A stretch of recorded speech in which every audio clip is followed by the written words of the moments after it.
Assalamualaikum warahmatullahi wabarakatuh. Selamat datang di Aan Online Channel. Oke teman-teman, pada pembahasan video ini saya akan membahas seputar dunia wirausaha ya teman-teman. Mungkin buat teman-teman yang ingin memulai usaha tapi masih kurang pengalaman atau lain-lain, mungkin teman-teman yang masih nganggur, wah cocok sekali nih. Buat teman-teman yang masih nganggur, udah capek masukin lamaran sana sini tapi belum diterima ya teman-teman, ada baiknya teman-teman simak video saya ini. Siapa tahu dari video saya ini menginspirasi teman-teman untuk menjadi pengusaha ya teman-teman. Kita di sini akan membahas seputar dunia wirausaha ya teman-teman. Jadi ketika kita berbicara tentang pengusaha sukses teman-teman, di situ kita akan menemukan begitu banyak figur-figur yang menginspirasi ya teman-teman. Ya saya seperti itu teman-teman, dulu ya sering browsing di internet seputar pengusaha sukses. Di situ saya banyak kagum ya teman-teman dengan orang-orang yang memulai usahanya melalui perjuangan yang benar-benar berat. Mungkin bahkan kita mungkin seperti tidak menyangka ya teman-teman, perjuangan mereka sampai titik yang terberat sekalipun, namun mereka tetap berjuang ya teman-teman. Sebelum kita membahas lebih jauh tentang dunia wirausaha, di sini saya akan berbagi kisah saya sebelum saya memulai menjadi seorang pengusaha ya teman-teman. Jadi menurut saya pengusaha sukses itu bukan seberapa banyak ya teman-teman harta yang kita dapetin. Itu menurut saya sih teman-teman, pengusaha sukses itu menurut saya sih ketika kita bisa menciptakan pekerjaan untuk, terutama untuk kita sendiri terlebih dahulu ya teman-teman. Terus kita cukup dari segi keuangan teman-teman, untuk kebutuhan sehari-hari kita cukup, bahkan kita bisa sedikit-sedikit berbagi ya teman-teman, ya bisa menabung lah teman-teman. Jadi itu udah saya anggap udah sukses lah teman-teman. Jadi 2012 saya menyelesaikan pendidikan saya teman-teman, S3 semuanya di Indonesia, S1 di Indonesia, S2 di Indonesia, dan S3 juga di Indonesia, SD, SMP, dan SMK ya teman-teman. Jadi maklum, jadi bahasa saya agak sedikit receh teman-teman, ya namanya juga cuma lulusan SMK ya teman-teman. Jadi 2012 saya menyelesaikan pendidikan saya. Pada saat sekolah saya tuh punya cita-cita yang tinggi loh teman-teman, saya pengen jadi aparatur negara yaitu TNI ya teman-teman. Karena punya cita-cita yang tinggi, jadi ketika lulus sekolah saya langsung mencari pekerjaan. Yang pertama pekerjaan yang saya coba yaitu di salah satu perusahaan perkebunan yang ada di Lampung ya teman-teman. Saya masuk lamaran, lalu saya kerja, berselang 1 bulan bekerja, akhirnya saya keluar ya teman-teman karena nggak kuat. Saya bagian di areal, ya pokoknya berat lah teman-teman. Pokoknya saya resign keluar. Terus saya pernah juga STEM, cuci motor, nggak lama juga keluar. Terus saya masukin lamaran lagi di stasiun pengisian bahan bakar umum atau lebih dikenal SPBU lah teman-teman, pom bensin. Di situ cukup lama teman-teman saya bekerja di situ. Di situ hampir 2 tahun setengah ya teman-teman. Saya bekerja di situ cukup lama. Setelah saya mengumpulkan uang, jadi saya meneruskan cita-cita saya untuk menjadi seorang anggota TNI ya teman-teman. Jadi saya daftar sekali, yang pertama gagal, waduh, gagal yang pertama ya teman-teman. Cuman saya tidak kecewa karena saya nunggu yang kedua ya teman-teman. Daftar lagi yang kedua, jadi yang kedua ini kalau gagal ya sudah, umur saya sudah habis ya teman-teman. Jadi saya daftar yang kedua, gagal lagi ya teman-teman. Di situ saya rasa sedih bener, uang yang saya kumpulin bertahun-tahun akhirnya habis gitu ya teman-teman. Dan yang lebih sedih saya bukan masalah uang itu ya teman-teman, tapi saya tidak bisa mewujudkan apa yang saya inginkan teman-teman. Di situ saya kecewa, pulang dari Korem saya tuh jatuhin air mata ya teman-teman. Tidak pernah saya rasain air mata paling sedih kecuali saya benar-benar gagal ketika saya mewujudkan cita-cita saya. Tapi ya hikmah di balik situ, saya sangat bersyukur ya teman-teman, meskipun saya nggak bisa jadi TNI, tapi setidaknya karena cita-cita saya menyelamatkan saya ketika saya di usia muda, jadi tidak kena pergaulan bebas ya teman-teman. Jadi setelah gagal saya pulang lagi ke kampung, saya menjalani aktivitas seperti biasa dengan perasaan yang masih sangat kecewa tentunya teman-teman, sedih. saya menjalani aktivitas seperti semula. Kebetulan saya kerja shift siang, waktu kerja itu pas istirahat makan lah teman-temannya, kira-kira aja jam 2 lah, minta izin sama teman gantian saya istirahat makan. Kebetulan waktu habis makan saya ke kantin di depan yang kebetulan kantin di depan SPBU ya teman-teman. Waktu lagi makan saya disapa sama cewek ya teman-teman, ya cantik lah teman-teman. Dia nyapa saya, "Kak, makan." Terus saya jawab, "Oh iya, makasih deh." Padahal perasaan saya saat itu masih sangat kecewa ya teman-teman, tapi ditegur ya alhamdulillah udah sedikit memberikan saya lupa lah dengan kecewa saya tadi. Setelah itu saya pulang dari makan itu ke SPBU lagi, saya tanya dengan teman-teman siapa sih cewek yang di depan, karena kebetulan waktu saya daftar di SPBU saya tuh di depan itu bangun minimarket ya teman-teman.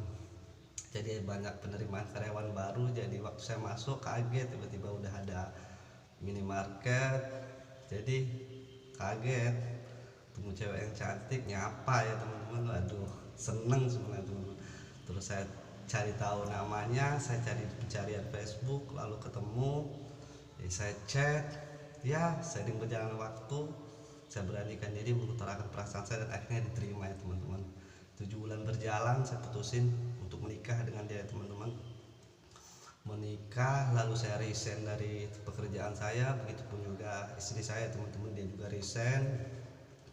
Akhirnya kami memutuskan resign, lalu seminggu dari pernikahan otomatis kami nganggur ya teman-teman. Di situ saya ke tempat paman saya yang kebetulan dia kepala cabang di salah satu perusahaan telekomunikasi ya teman-teman. Jadi saya ke tempat paman saya masukin lamaran, masukin hari ini, besoknya langsung kerja teman-teman. Ya itulah enaknya ya teman-teman, kalau kita ada kenalan itulah teman-teman. Besoknya kerja, saya menjalani aktivitas ya seperti orang pada umumnya lah teman-teman ya. Setelah menikah saya kira semuanya bakal baik-baik saja, bahagia ya teman-teman. Ternyata menikah itu adalah proses awal yang benar-benar paling sulit yang pernah saya jalani seumur hidup saya teman-teman. Karena selain harus nyatuin dua kepala yang memang berbeda ya teman-teman, nikah di usia yang masih sangat muda juga ya teman-teman. Di situ banyak sekali konflik-konflik kecil, namun kita ya saling memahami aja ya teman-teman. Jadi ketika saya bekerja di salah satu perusahaan telekomunikasi yang ada di Lampung, itu gajinya lumayan besar loh teman-teman. Itu gaji saya di sana itu sudah mencapai 2.300.000 ya teman-teman. Padahal saya baru menikah cuma orang dua ya teman-teman, tapi herannya kok nggak cukup gitu loh teman-teman. Pas gajian 2-3 hari megang duit, lewat dari situ ya kere lagi ya teman-teman ya, jadi harus ngutang lagi. Jadi saya pernah punya pengalaman ketika saya waktu event ya teman-teman. Memang kebetulan saya sebagai MD ya teman-teman di perusahaan telekomunikasi tersebut. Saya sebagai MD ya sebagai juga sebagai sponsor lah teman-teman ya, sponsor. Jadi kalau ada event besar itu ya kita sebagai pihak sponsornya. Jadi suatu ketika saya pernah punya pengalaman yang benar-benar sedih ya teman-teman. Ketika saya berangkat event itu saya belum makan, dan memang nggak ada yang bisa dimakan ya teman-teman. Berangkat event belum makan, sampainya berangkat di pekerjaan jadi perut udah suara nih teman-teman. Sekitar jam 11 itu udah suara, bahkan saya meninggalkan istri saya di rumah itu hanya dengan sepiring nasi goreng teman-teman, dan nggak ada uang sama sekali ya teman-teman. Itu pengalaman pahit yang pernah saya rasain pertama saya menikah ya teman-teman. Setelah event saya jalan, ketika siang terus saya suara teman, lapar luar biasa, temen ngajak makan karena nggak enak ya, terpaksa ya saya tolak. Saya bilangnya saya belum lapar, padahal itu teman-teman gua lapar yang luar biasa ya teman-teman. Saat perut yang sudah lapar saya pergi ya teman-teman. Ketika lagi kumpul-kumpul, karena saya malu ya teman-teman, perut saya suaranya besar sekali kalau lagi lapar ya teman-teman. Saya pergi aja, terus saya pinjam motor teman saya beraniin diri ke tempat saudara saya, karena ya siapa tahu di sana ada bisa buat makan lah teman-teman. saya pinjam motor tempat saudara, sampai di sana saudara saya pun nggak di rumah teman-teman, cuma satu itu saudara yang dekat dengan event saya, terus itu pun nggak di rumah. Wah, balik lagi lapar. Akhirnya siang itu kebetulan ada ketua tim yang benar-benar ya tim kami lah, ketuanya dia tuh beli gorengan lah teman-teman, beli gorengan. Wah, di situ saya makan 2 gorengan tuh udah sangat bersyukur ya teman-teman, bersyukur. Namun saya masih teringat istri saya di rumah, entah makan apa, posisi istri juga masih hamil ya teman-teman. Sedih ya, mau gimana lagi teman, tapi itulah proses ya teman-teman. Waktu itu tepat sore saya pulang event, sampai di rumah itu habis sholat isya ya teman-teman. Sampai di rumah perasaan sedih, saya menghampiri istri saya membuka pintu dengan wajah yang senyum ya teman. Itu ya itulah yang membuat mungkin lelah saya hilang ya teman-teman. Jadi saya tanya dengan istri saya, ya, pertanyaan konyol sih sebenarnya teman-teman. Ya, kamu udah makan? Terus dia jawab, udah, makan roti. Dari mana kamu uang? Dia cuma jawab, ngutang sama warung sebelah. Ya Allah, disitu saya benar-benar ngerasa sedih ya teman-teman. Entah kenapa suatu ketika saya bertanya dengan sang istri, mana ATM kamu yang waktu kamu bekerja? Padahal ATM itu seminggu yang lalu pernah saya cek ya teman-teman, memang isinya kosong. Jadi saya pinjam ATM karena udah mondar mandir sana sini cari pinjam uang, memang nggak dapet ya teman-teman. Ya udah capek lah minjem, nggak dapet. Tak kenapa saya berani diri, saya pakai ATM istri saya ke bank, saya cek, alhamdulillah teman. Nggak tahu tuh, saya juga bingung itu benar-benar udah mentok. Saya cek isi uang sekitar 350.000 sekian lah teman-teman. Langsung saya beli makan banyak bener teman-teman. Di situ saya heran bener-bener ya teman. Ini cerita real teman. Jadi ketika saya udah bener-bener mentok, ternyata pertolongan itu pasti datang teman. Bahkan bisa dikatakan nggak mungkin ya teman-teman, entah dari mana, mungkin ya bisa jadi itu uang tabungan istri saya atau memang gaji yang belum selesai ya teman-teman, kita nggak tahu. Tapi di situ saya merasa benar-benar keajaiban luar biasa ya teman-teman.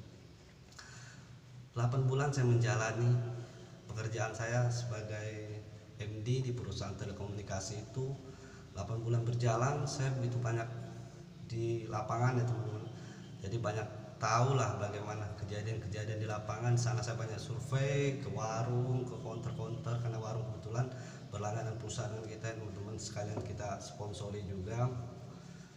Di lapangan saya banyak belajar ya teman-teman. Kayaknya enak jadi seorang pengusaha itu ya teman-teman, walaupun bukan pengusaha besar, walaupun punya counter, punya warung, tapi kayaknya enak ya teman-teman. Disitulah mula-mulanya saya pengen jadi seorang pengusaha ya teman-teman. Kayaknya kerjanya nggak ada yang ngatur, terus ya banyak lah, lebih bebas ya teman-teman. Itu yang terpenting, lebih bebas, lebih nyaman, nggak terikat ya teman-teman. Karena waktu saya di perusahaan itu saya banyak terikat ya teman-teman. Kadang-kadang harus, waktu itu pernah kejadian ninggalin istri lagi hamil, harus ninggalin istri karena ada event keluar kota ya teman-teman. Jadi perasaan sedih tapi mau gimana lagi teman, namanya juga kita di perusahaan harus ikut aturan. Jadi saya banyak belajar di lapangan. Ternyata jadi pengusaha tuh ya begini. Saya sering bertanya juga ya teman-teman dengan outlet langganan kami, jadi sering bertanya, ngobrol, bahkan ya sambil ngopi lah teman. Sebenarnya pekerjaan saya tidak sulit ya teman-teman, cuma kadang ke counter masang-masang poster, shopland, ya itu aja lah teman-teman, bagi-bagi frontliner, pasang vinil itu, dan apabila ada event ya kita sponsori, ya gitu aja sebenarnya teman-teman. Sebenarnya nggak sulit pekerjaannya, cuma tanggung jawabnya teman-teman besar yang harus, yang benar-benar ya buat saya nggak kuat lah teman-teman. Jadi akhirnya saya putusin untuk mengundurkan diri ya teman-teman. Saya bekerja kurang lebih 8 bulan, saya buat surat pengunduran diri ya teman-teman. Jadi ketika briefing pagi, surat pengunduran diri saya sudah simpan di bawah laci ya. Waktu briefing itu jadi manajer saya ya membuka briefing, lalu dia menyampaikan bahwa ada salah satu teman saya yang memang turun jabatan ya teman-teman. Dia turun jabatan mungkin karena kinerjanya kurang baik, dan saya dipromosikan untuk naik jabatan waktu itu teman-teman ya. Jadi saya dipromosi untuk naik jabatan.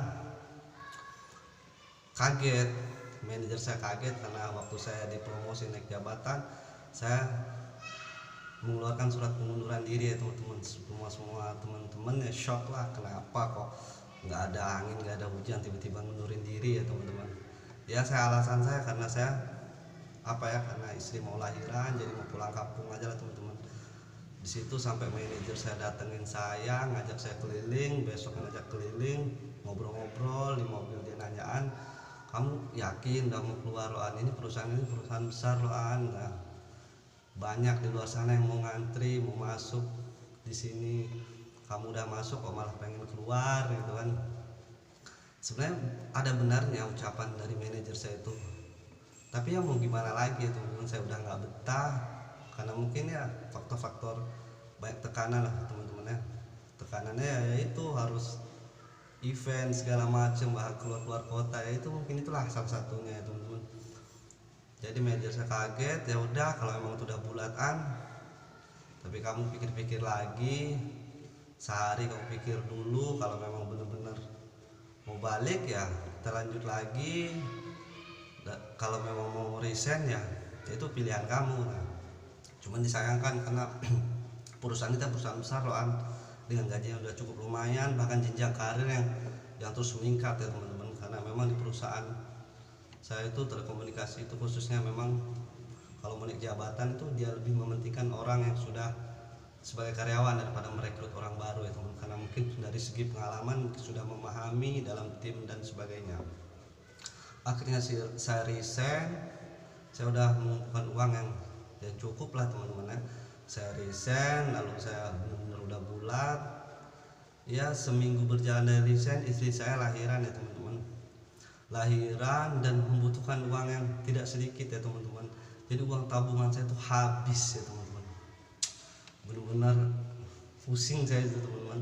Isi lahiran uang saya habis, terus saya niat tadi mau membuka konter itu teman-teman, buka usaha, akhirnya batal ya teman-teman.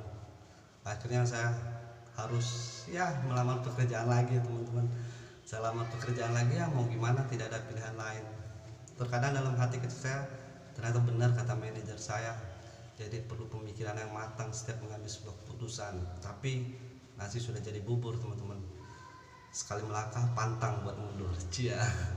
Jadi saya lagi-lagi ya dengan kesalahan ya, nama juga proses ya teman-teman. Jadi saya masuk lamaran lagi di salah satu perusahaan perkebunan lagi nih teman-teman, tapi beda sama yang pertama tadi. Saya masuk lagi, kebetulan saya terima, itu bekerja selama 7 bulan ya teman-teman. Anak saya lahiran, saya bekerja itu di sana itu 7 bulan itu baru saya resign teman-teman. Penyebab saya resign ya banyak faktor lah teman-teman, selain karena memang bekerja sering diliburin, jadi kayak 2 minggu tuh cuma masuk 2 hari 3 hari ya teman-teman. Jadi bukannya dapat gaji malah nombok ya teman-teman. Di saat itu anak saya juga nyusunya kenceng ya teman-teman, jadi pengeluarannya sangat besar, nggak tutup, kerjaan yang banyak libur, ditambah memang aturan-aturan perusahaan yang begitu banyak lah teman-teman, sehingga membuat saya nggak betah lah. Akhirnya saya mengundurkan diri, saya nganggur lagi teman-teman, benar-benar nganggur. Padahal di situ saya sudah sangat ingin sekali ya teman-teman memulai wirausaha, karena saya sebenarnya sudah bosan bekerja di perusahaan ya teman-teman. Kita bakal menemukan berbagai karakteristik orang ya teman-teman, harus bekerja dalam tim, sedangkan karakteristik orang tuh ya beragam ya teman-teman. Itu yang membuat saya tidak betah ya teman-teman. Ya ada yang begini begitulah, nggak tahu lah pokoknya, sehingga nggak betah ya teman-teman. Akhirnya saya keluar, lalu saya ajak teman saya yang bekerja tadi, dia kebetulan juga mau langsung keluar juga karena nggak betah teman. Kami memulai bisnis usaha pertama kami ya teman-teman. Waktu itu dia ngelesing motornya 1,5 juta. Kami mulai berdua join usaha, yaitu usaha makanan ringan ya teman-teman. Itu cuma 1 bulan teman-teman berjalan. 1 bulan berjalan, sebenarnya diterima di pasaran ya teman-teman, cuman nggak masuk karena terhitung kecil ya teman-teman keuntungannya.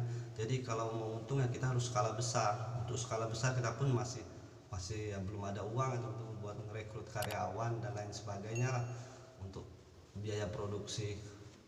Sebulan berjalan, mental lagi, itu udah bener-bener drop ya teman-teman.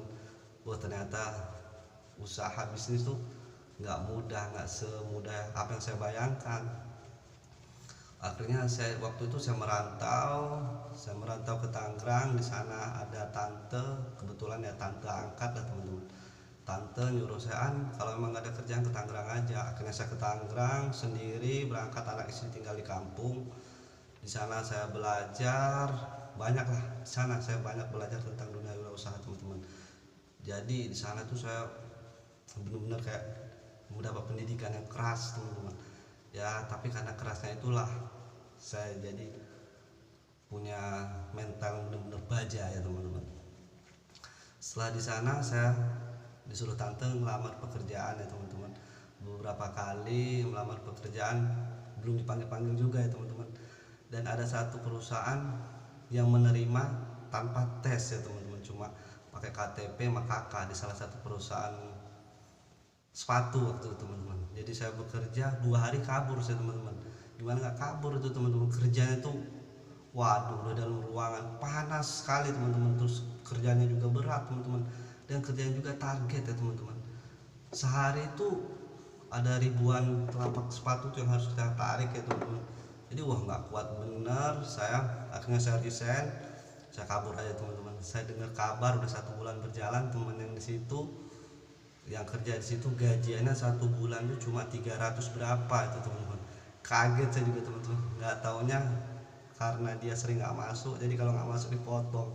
Waduh saya untung saya keluar ya teman-teman. Jadi beberapa kali saya ngelamar pekerjaan di Tangerang nggak ada yang keterima teman-teman. Bahkan banyak perusahaan yang bisa menerima tapi dengan gaji yang sangat kecil ya teman-teman. Pekerjaan yang berat lalu gaji yang kecil yang tidak seimbang ya teman-teman. Akhirnya saya putusin waktu itu bantu-bantu tante aja di pasar. Kebetulan tante buka toko sayuran. Di sana ya kita belajar tentang dunia sayuran itu seperti apa, belanja, buka toko sambil jualan. Di situ saya mulai benar-benar menikmati dunia wirausaha itu ya teman-teman. Saya mulai tertarik. Di sana itu saya belajar. Kebetulan di samping tante ada pedagang sayur gerobak ya teman-teman. Waktu itu masih ingat benar, saya namanya Pak Ujang, saya kenal. Itu ya kenalnya di pasar itu, jadi bercerita bahwa dia dulu seorang karyawan dengan gaji yang sudah UMR ya teman-teman, tapi dia keluar ya dengan alasannya sama seperti saya teman-teman, tidak betah. Terus ngobrol ya, saya bertanya, gede nggak sih mas sayuran keliling pakai gerobak kayak gini? Dia cuma ngomong lebih gede gaji saya di sayuran keliling gini ya, daripada saya seorang karyawan. Wah kan kaget teman-teman, kayak nggak nyangka kayak jualan kaku-kaku gitu aja kok bisa hasilnya lebih dari 3 juta kan. Itu bersih teman-teman, katanya udah makan, udah rokok dia, udah ya kebutuhan-kebutuhan lain lah teman-teman. Waduh besar juga. Jadi situ udah mulai tertarik, terus belajar dan belajar. Di Tangerang tuh bantu tante juga baik, karena kita benar-benar diajari tapi dengan cara yang benar-benar keras. Di sana saya banyak belajar wirausaha ya teman-teman. Di sana kenal dengan berbagai karakter orang, dengan berbagai suku ya teman-teman. Mulai ya banyaklah suku di sana. Saya belajar dagang itu gimana, trik-triknya bagaimana. Cuman saya memang mempelajarinya benar ya teman-teman, karena memang saya sudah bulat pengen jadi seorang pengusaha ya teman-teman. Pulang saya akhirnya di Tangerang udah 7 bulan, saya memutuskan untuk pulang ya teman-teman. Waktu pulang tuh nggak ada modal belas, sama sekali nggak punya modal, cuma bawa pengalaman ya teman-teman. Jadi saya pulang itu nganggur kurang lebih 2 bulan ya teman-teman, sampai rumah, sampai orang tua saya bilang, kamu kok nggak ngelamar pekerjaan Anda? Terus saya jawab, mau kerja apa lagi mak, udah pusing kerja gitu-gitu aja nggak ada kesimpulannya. Terus kamu ngasih istri kamu makan apa, kata ibu saya. Ya sabar lama nganggur, kerja serabutan dulu. Terus ibu saya mungkin ya sedikit marah ya teman-teman, lihat saya nganggur, karena memang waktu Ujang kerja tuh memang nggak pernah bantu orang tua belas, memang ya teman-teman, habis aja gitu, karena ya nama juga anak bujang ya teman-teman. Jadi akhirnya dengan agak sedikit marah, ibu saya nyuruh saya masukin lamaran lagi di salah satu perusahaan perkebunan yang tempat saya resign tadi ya teman-teman, terakhir tadi. Masukin dengan berat hati teman-teman, berat saya sangat menolak teman-teman. Untuk apa saya keluar lalu saya masuk lagi teman-teman. tapi karena orang tua memaksa, ya kita bisa apa. Akhirnya saya dengan perasaan yang kecewa, sedih, marah, saya bawa lamaran ke perusahaan perkebunan tersebut. Sembari di jalan dalam hati ngomong, ya mudah-mudahan gak keterima. Dan benar gak keterima ya teman-teman. Dan saya masih nganggur itu, selama nganggur saya sering berpikir tidur malam, tengah malam ya teman-teman, karena terganggu ya teman-teman, karena mungkin gak ada pendapatan. Saya sering berpikir bagaimana memulai usaha itu yang benar-benar bisa saya kerjain, modal yang benar-benar nyata, yang memang gak perlu besar. Nah, modal besar mah saya juga nggak punya ya teman-teman. Banyak usaha yang modal besar, tapi mau gimana, skill nggak ada, modal juga nggak ada, ditambah wawasan yang juga memang rendah tentang itu. Akhirnya saya berpikir, terus berpikir, sampai suatu ketika jika saya memaksakan keadaan buat modal yang tinggi, ya nggak bakal buka usaha saya teman-teman. Jadi saya berpikir kayaknya saya harus benar-benar nekat ya teman-teman. Jadi waktu itu saya beraniin diri ke tempat mertua saya pinjam uang nggak banyak teman-teman, 60.000. Itu 2017 atau 18 ya teman-teman. Saya pinjam uang 60.000, lalu saya pergi ke pasar. Sesampainya di pasar, saya duduk di motor, saya bingung ya teman-teman, 60.000 tuh buat apa. Tapi yang mau gimana lagi, itu yang saya punya ya teman-teman. Saya juga pernah memaksa keadaan. Jadi kalau memang teman-teman memang ingin menjadi seorang pengusaha, memang seperti itu teman-teman. Kita nggak bisa memaksakan keadaan teman-teman, kita harus memang apa adanya teman-teman. Jadi ketika kita punya modal segitu, ya segitu yang kita punya. Jadi kita maksimalkan apa yang ada ya teman-teman, entah itu keahlian, entah itu modal, entah ya lain sebagainya teman-teman. 60.000 tuh, jadi suatu ketika saya lihat ada kios sosis ya teman-teman. Ya udah, saya beli sosis, terus saya beli pop es itu ya teman-teman. Saya bawa pulang. Setelah saya bawa pulang, saya dagang di rumah modal 60.000 ya teman-teman, jual sosis itu sama pop es. Jadi kebetulan memang di rumah itu ada banyak anak-anak ya teman. Jadi banyak anak-anak, ya benar, kebetulan laku 1 bulan saya usaha itu, laku lah teman-teman ya. Cuman memang sudah saya pikirkan, biasa jajan ringan seperti itu paling bertahan ya 3 minggu atau 1 bulan lah teman-teman, karena anak-anak pasti udah bosen ya teman. Jadi pertama saya memulai bisnis sosis itu banyak cerita lucu sih itu teman. Jadi ketika saya berjualan dengan modal 60.000 tuh, dari saya belajar browsing bahwa usaha itu perlu pembukuan data yang benar jelas ya teman, keluar masuknya barang. Jadi pernah itu penjualan itu hilang 500 rupiah itu teman-teman. Sebenarnya lucu ya teman-teman, tapi kita mau belajar disiplin sih teman. Saya tanya dengan istri kemana 500-nya, begini-begini, akhirnya ketemu ya, ternyata keselip aja ya teman-teman, akhirnya ketemu. Cuma di situ saya belajar mulai dengan pembukuan teman-teman. Jadi kalau kita mau jadi seorang pengusaha, kita harus belajar disiplin. Memang terlihat sepele, tapi itu memang mempengaruhi ke depannya teman-teman. Jadi waktu saya memulai usaha saya pertama itu, ya saya apa ya, seperti ketawa juga ya teman-teman, karena usaha 60.000 ternyata ya berbuah hasil juga. Jadi tadi saya beli pop es itu, saya buat es balon ya teman-teman. Saya campur susu, saya aduk, saya buat es balon. Dan bingung saya teman-teman, buat es balon tapi nggak ada kulkasnya teman-teman. Terpaksa titip ke Pak Saudara, ya memang seperti itu teman-teman. Jadi saya paksa berpikir kritis ya teman-teman. Waktu itu saya titip ke Pak Saudara, jadi saya ambil, saya sisihin ada beberapa es balonnya di tempat saudara saya buat anaknya, itulah teman-teman. Jadi seperti itu berjalan 1 bulan, akhirnya saya dapat modal ya teman-teman. Waktu itu dapat modal yang memang cukup sekitaran 350.000 lah teman-teman. Waktu saya dapat modal, jadi usaha sosis saya udah nggak berjalan lagi teman-teman, karena anak-anak sudah bosen, nggak mau lagi beli. Ya udah nggak apa-apa, tapi itu jadi pijakan pertama saya, batu loncatan.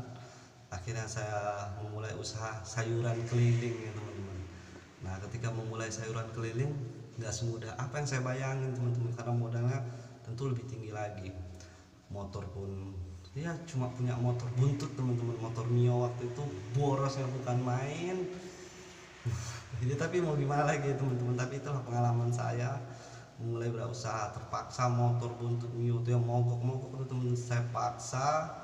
Terus saya butuh obrok sayur ya teman-teman waktu itu. Jadi saya ke pasar nanyain buat obrok sayur itu berapa.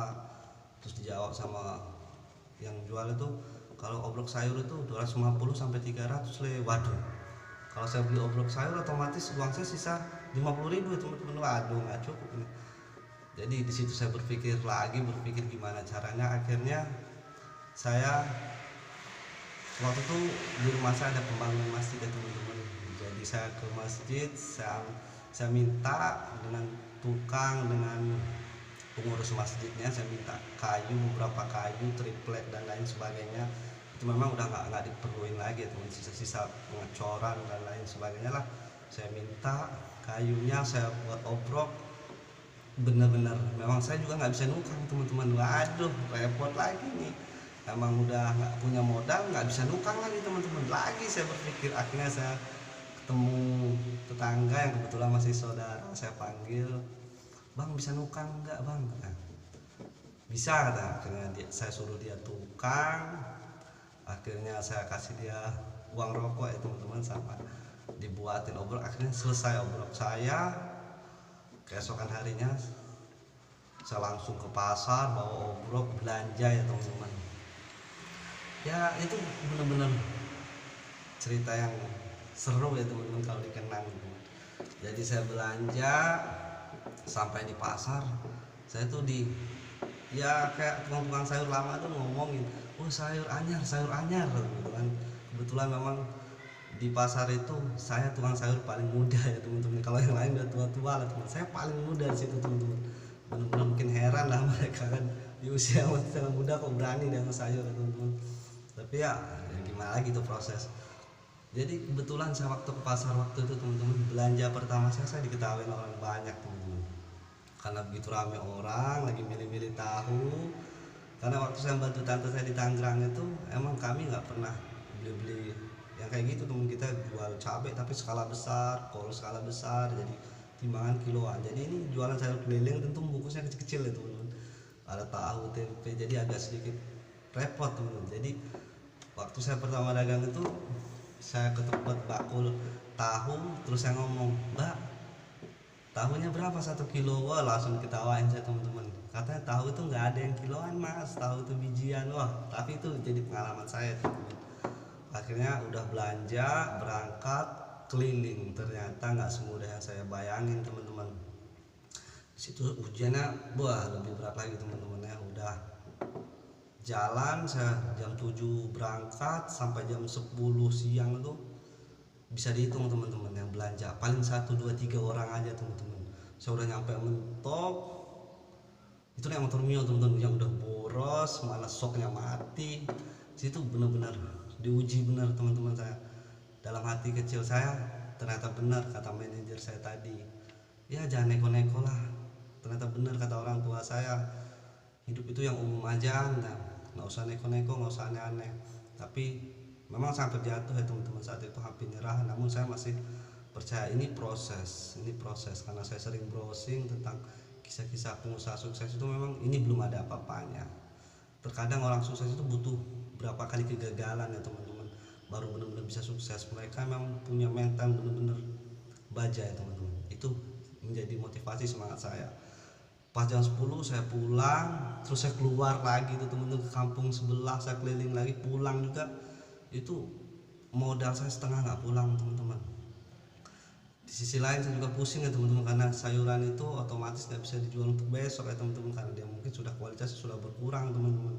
Mana mau orang yang seger aja kadang nggak mau, apalagi yang udah layu-layu ya teman-teman, kayak tahu tempe itu udah agak kurang kualitasnya. Di situ saya benar-benar diuji ya teman-teman. Nggak apa-apa, saya pilihin mana yang bisa dijual lagi besok, saya jual lagi. Yang nggak bisa ya terpaksa saya taruh di rumah buat dimasak ya teman-teman. Sering berjalan waktu ya terus begitu ya teman-teman. Saya pindah lagi ke kampung sebelah dan alhamdulillah teman-teman, melalui perjuangan panjang saya bisa diterima di kampung sebelah ya teman-teman. Saya jualan langsung diterima, pertama masuk kampus itu langsung habis ya teman-teman. Alhamdulillah, benar-benar ya ada pertolongan lah teman-teman. Memang di situ ketika kita maksimalkan benar usaha dan doa, insya Allah di situ pasti ada jalan teman-teman. Jadi nggak usah khawatir. Kadang kita ini belum maksimal, entah dari usaha maupun doa, tapi kita kadang udah nyerah ya teman-teman. Mungkin pengalaman saya seperti itu ya teman-teman. Jadi saya benar-benar ya semangat lah teman-teman menjalani, walaupun memang hampir nyerah ya teman-teman. Ya hanya doa yang itu yang nguatin saya teman-teman. Berjalan terus berjalan. Jadi ya mengalir begitulah teman-teman. Berjalan semuanya seperti itu. Jadi memulai usaha itu yang sulit itu ketika di awal ya teman-teman. Kita harus berpikir strategi, berpikir begini, berpikir begitu. Kalau di perusahaan enak teman-teman, tinggal disuruh orang kerjain ini udah selesai dapat gaji. Tapi kalau di wirausaha itu kita harus berpikir sendiri, seperti apa pemasaran, seperti apa dan lain-lain sebagainya lah teman-teman. Tapi itulah proses ya teman-teman. Setelah saya melewati masa-masa yang sulit itu ya alhamdulillah sekarang dari segi ekonomi ya sudah agak lumayan lebih baik ya teman-teman. Sebelum saya di perusahaan-perusahaan atau di tempat-tempat lain ya teman, dari segi ekonomi saya sudah jauh lebih baik ya. Dari segi keuangan, dari segi waktu ya nggak ada yang ngatur waktu saya. Kalau saya udah capek ya libur teman-teman. Jadi kalau mau kerja ya kerja, jadi nggak ada yang ngatur ya. Alhamdulillah sampai saat ini kehidupan ini titik terbaik saya teman-teman mulai usaha. Jadi buat teman-teman di luar sana yang memang ingin memulai dunia wirausaha, ayo semangat, doa, kerja keras, yang pasti mau belajar teman-teman. Jangan cepat nyerah ya teman-teman. Karena saya lihat banyak orang yang memulai usaha namun ya banyak kan gagal teman-teman ketika mereka ketemu yang namanya kendala, masalah itu membuat mereka balik kanan itu teman. Padahal itu proses teman-teman. Semakin banyak yang namanya ujian dalam usaha itu memang kita semakin tegar sih teman-teman. Itu proses ya teman-teman, nama juga usaha. Tapi apabila kita bisa ngelewatin itu, semua bakal manis teman-teman, percaya. Yang terpenting kita mau belajar, mau sabar, mau tekun, telaten ya teman-teman. Jadi teman-teman, kalau memang suka dengan video pengalaman saya, jangan lupa like, comment, dan subscribe ya teman-teman, biar tidak ketinggalan video-video saya terupdate lainnya. Nanti kita kupas seputar dunia wirausaha lebih jelas lagi ya teman-teman. Ini hanya sekedar pengalaman saya buat teman-teman agar ya wawasan teman-teman lah bagaimana dunia usaha itu. Nanti di video lainnya kita kupas lebih dalam lagi usaha apa dan lain sebagainya tentang seluk beluk dunia wirausaha. Oke, terima kasih teman-teman. Salam sukses.